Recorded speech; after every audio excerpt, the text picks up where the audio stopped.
Évidemment pour toutes ces précisions très importantes. Notre voyage continue en Thaïlande cette fois-ci, où les retraités veuves ont trouvé un moyen efficace de rompre la solitude. Retourner sur les bancs de l'école. Bonjour Arnaud. Alors avant de nous en dire plus sur cet établissement atypique, une question plus générale. Dans quelles conditions vivent les personnes âgées en Asie ? Bonjour Laurent. Eh bien en général dans les pays d'Asie comme en Chine ou dans les pays d'Asie du Sud-Est comme ici en Thaïlande, les parents vivent une fois âgés chez leurs enfants. Tout le monde est sous un même toit. Mais voilà, de nombreux problèmes se posent dans ces pays en plein développement. Il y a notamment l'exode rural, puisque les enfants viennent chercher, comme ici à Bangkok, du travail en ville et donc laissent les parents livrés à eux-mêmes. Et c'est d'autant plus difficile lorsque l'un des deux conjoints décède. Et puis le système de retraite est quasiment absent de ces sociétés. Le principe même d'une maison de retraite est à bout. Alors bien sûr, il y a des initiatives privées qui coûtent très cher, et puis certaines initiatives publiques qui commencent petit à petit à se mettre en place pour les personnes âgées, comme dans cette école pour seniors où nous sommes allés avec Gaël Caron, c'est à peu près 80 km d'ici, de la capitale, Bangkok, et ce sont des cours pour seniors. Et vous allez voir, ça leur change la vie.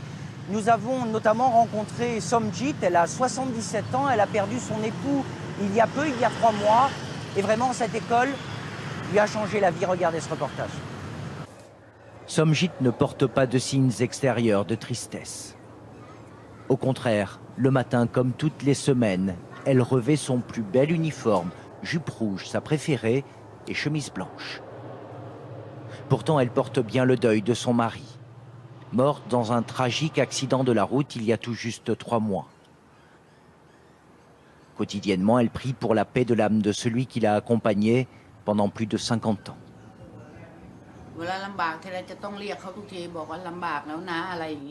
La vie seule est difficile. Souvent, je continue de parler à mon mari, même s'il n'est plus là. Je sens sa présence, l'odeur de ses cigarettes, et j'ai envie toujours de lui dire « Mais arrête de fumer !» Mais il n'est plus là. Mais ses amies, elles, sont bien là. Presque toutes des veuves. Elles sont aussi habillées du même uniforme. Car ces dames, aujourd'hui, dans la joie et la bonne humeur, reprennent le chemin de l'école. Ça fait plaisir de les entendre chanter comme des écolières. Et leur école, la voici. Dans ce bâtiment public d'Ayutthaya, à 80 km de Bangkok.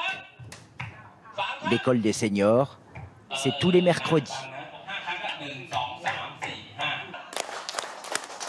Cheveux gris et couettes se retrouvent.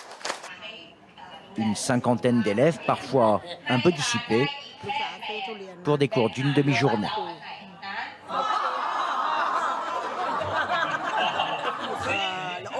À la maison, on se sent seul.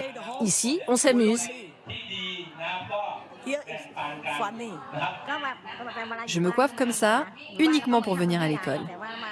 J'aime bien retomber en enfance et m'habiller ainsi.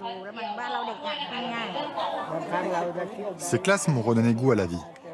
Ça m'aide beaucoup, je pense à autre chose. Le programme de l'école des seniors dure un trimestre et il est intense. Entre les très sérieux cours théoriques comme ici nutrition ou hygiène, il y a la culture générale.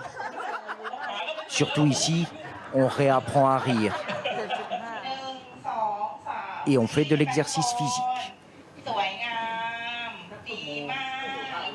Et comme nous sommes en Thaïlande, séances de relaxation et massages, bien sûr, sont obligatoires à la fin de toutes les sessions.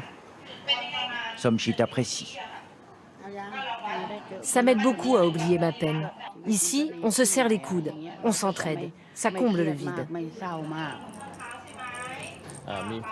Notre société est vieillissante.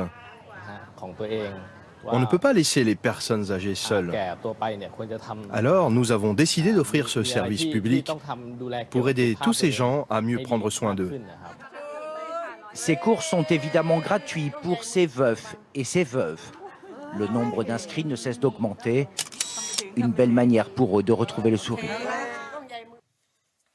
Alors ça, Arnaud, c'est du collector. J'espère que vous allez encadrer la photo. Plus sérieusement, ça a vraiment l'air de leur réussir, cette école. Quelle est la moyenne d'âge de ces petits écoliers ? Oui, vous avez vu, ils ont sourire. Ils ont entre 60 et 91 ans. C'est aujourd'hui donc la deuxième session qu'organise la municipalité. Il y en aura probablement beaucoup d'autres.